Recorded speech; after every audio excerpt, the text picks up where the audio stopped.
Hello viewers, நம்முடைய அனைத்து விதமான சங்கடத்தையும் போக்கி தரக்கூடிய ஒரு அருமையான நாளாகத்தான் நாளைய நாளானது அமைஞ்சிருக்குங்க. அதாவது உங்களுடைய வீடுகளில் ரொம்ப ரொம்ப எளிமையாக கிடைக்கக்கூடிய பச்சரிசி மற்றும் ₹1 நாணயத்தை வைத்து நாளைய நாள் மாலை நேரம் சரியாக பார்த்தீங்கன்னா 6:30 மணி அளவுக்குள்ள பார்த்தீங்கன்னா உங்களுடைய வீடுகளில் வெறும் 5 நிமிடம் ஒதுக்கி இந்த ஒரு எளிமையான பரிகாரத்தை செய்து பாருங்க. நிச்சயமாக மாற்றங்களானது ஏற்பட ஆரம்பிக்குங்க. உங்களுடைய வாழ்க்கையில எப்பேற்பட்ட சங்கடங்கள் கஷ்டங்கள் இருந்தாலும் சரிங்க, அது எல்லாமே பார்த்தீங்கன்னா விலக ஆரம்பிக்கும். உங்களுடைய வாழ்க்கையிலையுமே நல்லதானது முழுமையாக நடக்கக்கூடும் அப்படின்னே சொல்லலாங்க. அப்படி என்னங்க நாளைய தினத்தில் சிறப்பு அப்படின்னு கேட்டிங்கன்னா, விநாயகருக்கு உரிய நாள் தான் பார்த்தீங்கன்னா வந்திருக்குங்க. பொதுவாகவே பார்த்தீங்கன்னா நம்முடைய வீடுகளில் எந்த தெய்வங்களை வழிபாடு செய்வதாக இருந்தாலும் சரி, இல்லைனா எந்தவித சுப நிகழ்ச்சிகள் செய்வதாக இருந்தாலும் சரிங்க, ஃபர்ஸ்ட் விநாயகரை தான் நம்ம வழிபாடு செய்வோம். விநாயகரை வழிபாடு செய்துட்டு தொடங்கக்கூடிய செயல்களானது அனைத்திலையுமே வெற்றியை ஏற்படுத்தி தரும் அப்படிங்கிற ஒரு ஐதீகமும் இருக்குங்க. அதனால தான் இன்றளவு வரைக்குமே பார்த்தீங்கன்னா நம்ம எந்தவித சுப காரியங்கள் செய்வதாக இருந்தாலுமே நம்ம விநாயகரை தான் வழிபாடு செய்கிறோம். அட்லீஸ்ட் ஒரு புதுசாக நோட்டு வாங்கினாலும் சரி, ஒரு கணக்கு எழுதுகிறோம், இல்லைனா சாமி கணக்கு எழுதுகிறோம், இல்லைனா சுப நிகழ்ச்சிக்காக சமைக்கிறோம் அப்படின்னா கூட பார்த்தீங்கன்னா ஃபர்ஸ்ட் பிள்ளையார் சொல்லியை போட்டுட்டு தான் பார்த்தீங்கன்னா நம்ம ஆரம்பிப்போங்க. இன்னும் நம்மில் பெரும்பாலானோர் பார்த்தீங்கன்னா ஒரு பெண்ணு வாங்கினா கூட ஃபர்ஸ்ட் பார்த்தீங்கன்னா பிள்ளையார் சொல்லியை தான் நம்ம போட்டுட்டு அந்த பெண்ணை எழுத ஆரம்பிப்போங்க. இப்படி எத்தனை பேர் செஞ்சுருக்கீங்க அப்படிங்கிறதையும் எங்களோட கமெண்ட்ல மறக்காம பார்த்தீங்கன்னா ஷேர் பண்ணிடுங்க.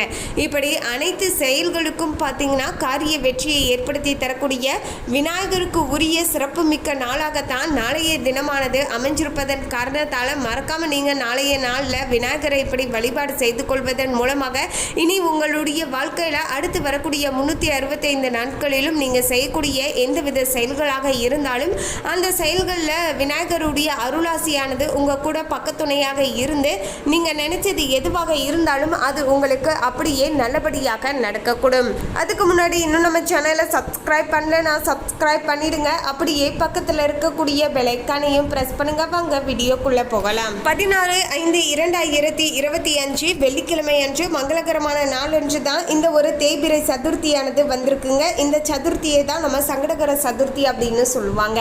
ஸோ இந்த சதுர்த்தியை பார்த்தீங்கன்னா தவற விட்டுறாதீங்க. இந்த சதுர்த்தி அன்று நாளைய நாள் உங்களுடைய வீட்டையும் வீட்டு பூஜை அறையும் சுத்தம் செய்யலைன்னா நன்றாக சுத்தப்படுத்தி வைத்துக் கொள்ளுங்கள். அதே போல் பார்த்தீங்கன்னா சைவ உணவுகளை மட்டுமே சாப்பிட்டு இந்த பூஜைகளை செய்துட்டு வாங்க. மாலை நேரம் சரியாக 6:30 மணி அளவில் பார்த்தீங்கன்னா உங்கள் வீட்டுக்கு வெளியே சந்திரனுடைய பார்வை படக்கூடிய இடத்துல, அதாவது உங்களுடைய வீடுகளில் வெளியே பார்த்தீங்கன்னா வானத்தில் நிலாவுடைய வெளிச்சம் தெரியும் இல்லையா? ஸோ அப்படிப்பட்ட அந்த வெளிச்சமானது தெரியக்கூடிய இடத்துல பார்த்தீங்கன்னா இந்த ஒரு எளிமையான பூஜைகளை செய்துடுவாங்க. பொதுவாகவே பார்த்தீங்கன்னா விநாயகருக்கு உரிய நாளில் பார்த்தீங்கன்னா நம்ம சனீஸ்வர பகவானையோ இல்லைனா பார்த்தீங்கன்னா இது போன்ற சந்திரனையோ வழிபாடு செய்து கொள்வது அளவற்ற புண்ணியத்தை நமக்கு பெற்றுத்தரக்கூடும் அப்படின்னே சொல்லலாங்க. ஸோ அந்த வகையில் தான் பார்த்தீங்கன்னா அந்த இரவு நேரத்தில் பார்த்தீங்கன்னா வீட்டுக்கு வெளியே அமர்ந்து கொண்டு ஒரு தட்டில் பார்த்தீங்கன்னா பச்சரிசியை கொட்டி பரப்பி வச்சுட்டு அதற்கு நடுவில் பார்த்தீங்கன்னா சின்னதாக அகல் விளக்கு வைத்து ஏற்றி வைத்து வழிபாடு செய்து கொள்ளுங்கள். அதே போல் உங்களுடைய வலது உள்ளங்கையில் பார்த்தீங்கன்னா சில்லறை காசுகளோ இல்லைனா ₹5 காசுகளையோ வைத்து பச்சரிசியும் கொஞ்சமாக வச்சுக்கிட்டு நீங்கள் மனதார பார்த்தீங்கன்னா அந்த சந்திரன் கிட்ட வழிபாடு செய்து கொள்ளுங்கள். அதன் பிறகு பார்த்தீங்கன்னா விநாயகரையும் மனதார நினைத்து கொண்டு வீட்டில் வந்ததுக்கு அப்புறமேட்டு நீங்கள் காமாட்சி விளக்குல தீபத்தை ஏற்றி வைத்து ஓம் கம் கணபதியே நமக அப்படிங்கிற இந்த திருமந்திரத்தையும் நீங்கள் தொடர்ந்து 27 முறை உச்சரித்துட்டு வரலாம்.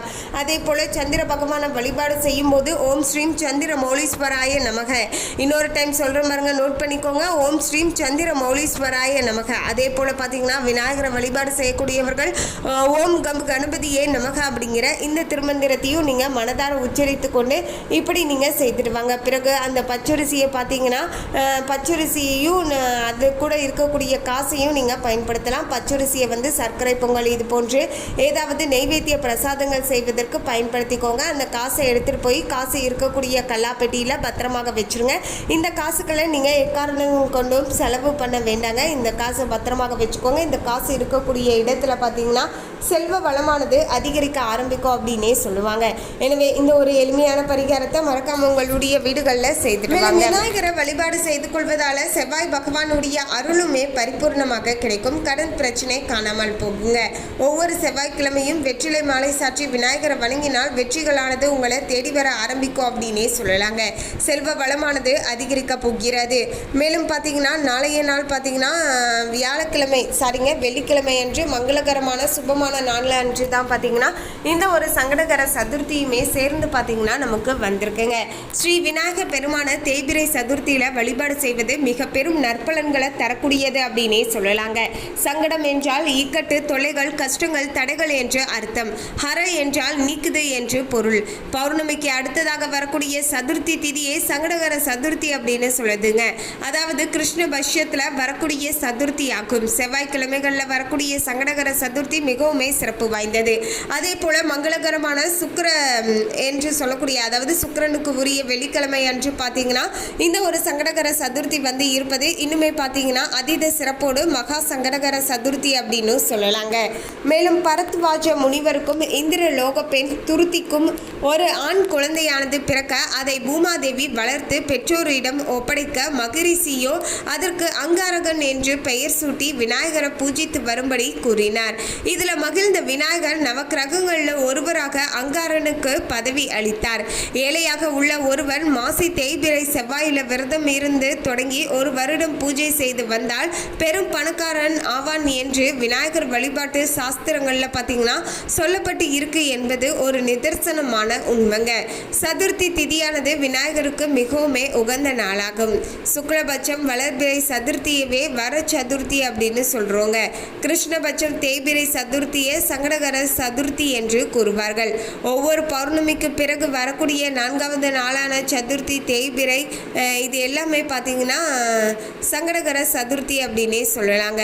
வளர்பிறை சதுர்த்தியில வானில் பார்த்தீங்கன்னா சந்திரனை பார்ப்பது இல்லைன்னா 4ஆம் பிறையை பார்ப்பது கேடு விளைவிக்கும் என்பது பெரியோர்களுடைய வாக்கு. ஆனாலுமே பௌர்ணமிக்கு பிறகு வரக்கூடிய இந்த ஒரு தேய்பிரை சதுர்த்தியானது மிகவும் சிறப்பு வாய்ந்தது. இதுவே சங்கடகர சதுர்த்தி அப்படின்னு சொல்லப்படுகிறது. நமக்கு வரக்கூடிய சங்கடங்கள் அனைத்தையுமே நீக்கி சௌபாக்கியங்களை தரக்கூடிய வகையில் இந்த சங்கடகர சதுர்த்தி விரதமானது இருக்க கொடுங்க. இந்த நாளில் காலையில் இருந்தே பார்த்தீங்கன்னா நீங்கள் உபவாசம் இருந்து கணபதியை தியானிக்க வேண்டுங்க. அதாவது நாளைக்கு காலையில் இருந்தே பார்த்தீங்கன்னா விரதம் அனுஷ்டிக்கக்கூடியவர்கள் நீங்களுமே பார்த்தீங்கன்னா விரதத்தை தாராளமாக பார்த்தீங்கன்னா அனுஷ்டித்து வரலாங்க. மேலும் பார்த்தீங்கன்னா இரவு பூஜை முடிந்த பின் பார்த்தீங்கன்னா கணேச நிவேதனத்துடன் மட்டுமே உண்டு தனிமையில் உறங்க வேண்டுங்க. சங்கடகர சதுர்த்தி விரதமானது மாசி மாதம் கிருஷ்ணபட்சம் செவ்வாய்க்கிழமையோடு ஒரு சதுர்த்தி திதியில் தொடங்கி ஓராண்டு விதிப்படி அனுஷ்டித்தால் எல்லா துன்பங்களும் நீங்க ஆரம்பிக்குங்க. செல்வம், செல்வாக்கு, சொல்வளம் எல்லாமே கிடைக்கக்கூடிய வகையிலையும் சூழலானது இருக்க போகிறது. மேலும் இந்த விரதத்தை விநாயகர் சதுர்த்திக்கு பிறகு வரக்கூடிய சங்கடகர சதுர்த்தியில இருந்து மகா சங்கடகர சதுர்த்தி வரைக்குமே உறுதியுடன் கடைபிடித்தால் எல்லா நலன்களுமே பார்த்தீங்கன்னா உங்களுக்கு பரிபூர்ணமாக கிடைக்கக்கூடும். மேலும் இவ்விரதத்தை கடைபிடிப்பதால நீண்ட நாட்களாகவே தீராமல் இருந்து வந்த பல வகை துன்பங்களும் உள்ளாகி இருக்கக்கூடியவர்களுக்கு இப்போது விடுதலையானது கிடைக்கப் போகிறது. நிலையான சந்தோஷத்தை அடைய முடியுங்க. மிகச்சிறப்பான கல்வி அறிவு, புத்தி கூர்மை, நீண்ட ஆயுள், நிலையான செல்வம், நன்மக்கட்பேறு என்று பல விதமான நன்மைகள் பார்த்தீங்கன்னா அடையக்கூடிய வகையிலேயும் சூழலானது அமைஞ்சிருக்குங்க. சனி தோஷத்திற்கு உள்ளாகிறவர்கள் இவ்விரதத்திற்காக அனுஷ்டித்தால் பார்த்தீங்கன்னா சனியுடைய தாக்கமும் பார்த்தீங்கன்னா பெரும் பகுதி குறைய ஆரம்பிக்குங்க. சங்கடகர சதுர்த்தி தினமான அன்று பார்த்தீங்கன்னா நீங்கள் விநாயகர் கோவிலுக்கு சென்று ஆலயத்தை 11 முறை வலம் வர வேண்டுங்க. அருகம்புல் கொடுத்து விநாயகருக்கு அர்ச்சனை செய்து நெற்றி பொட்டியில் பார்த்தீங்கன்னா சூட்டி கொண்டு தோப்பு கரணம் போட்டு விநாயகரை வணங்க வேண்டுங்க. இப்படி செய்துட்டு வந்தாலேயே நல்லதானது நடக்கக்கூடும். விநாயகர் கோவிலில் நடக்கக்கூடிய சங்கடகர பூஜையின் போது விநாயகரின் அபிஷேகத்திற்கு தூய்மையான பசும்பாலானது வழங்க வேண்டும். மேலும் பின்பு விநாயகருக்கு நடக்கக்கூடிய அபிஷேகங்களையும் பூஜைகளையும் கண்குளிர கண்டு தரிசனம் செய்ய வேண்டுங்க. மேலும் பார்த்தீங்கன்னா பூஜையில் வைக்கப்பட்ட உத்தியோகங்கள் நெய்வேத்தியங்கள் பிரசாதமாக எடுத்து உங்களுடைய வீட்டில் உள்ளவர்களுக்கு கொடுத்துட்டு நீங்களுமே தாராளமாக சாப்பிடலாம். உங்கள் வீட்டு பக்கத்தில் இருக்கக்கூடியவங்களுக்கு கொடுக்கணும் அப்படின்னு நினச்சிங்கன்னா அவங்களுக்குமே நீங்கள் தாராளமாக கொடுத்துட்டு வரலாம். சங்கடகர சதுர்த்தி விரதத்தை முடிக்க வேண்டுங்க. இப்படி தான் பார்த்தீங்கன்னா முறைப்படி நீங்கள் கோவிலுக்கு போய் பார்த்தீங்கன்னா முடிக்க வேண்டும். எனவே உங்களால் கோவிலுக்கு போக முடியலன்னா கூட அட்லீஸ்ட் வீடுகளிலேயே இருந்து வெறும் 5 நிமிடத்தில் பார்த்தீங்கன்னா பச்சரிசி மற்றும் 5 ரூபாய் நாணயத்தை வைத்து இந்த ஒரு எளிமையான பரிகாரத்தை மனதார செஞ்சு வச்சிடுங்க. உங்களுடைய ஆசைகள், கனவுகள், விருப்பங்கள் எல்லாமே பார்த்தீங்கன்னா நிறைவேற ஆரம்பிக்கும். மேலும் இந்த தகவலை பற்றிய உங்களுடைய கருத்தை கமெண்ட்ல பதிவு பண்ணுங்க. இந்த தகவல் உங்களுக்கு பிடிச்சிருந்தா லைக் பண்ணுங்க, ஷேர் பண்ணுங்க. இது போன்ற சுவாரஸ்யமான தகவலை தெரிந்து கொள்வதற்கு சேனலை சப்ஸ்கிரைப் பண்ணிடுங்க. தேங்க்யூ.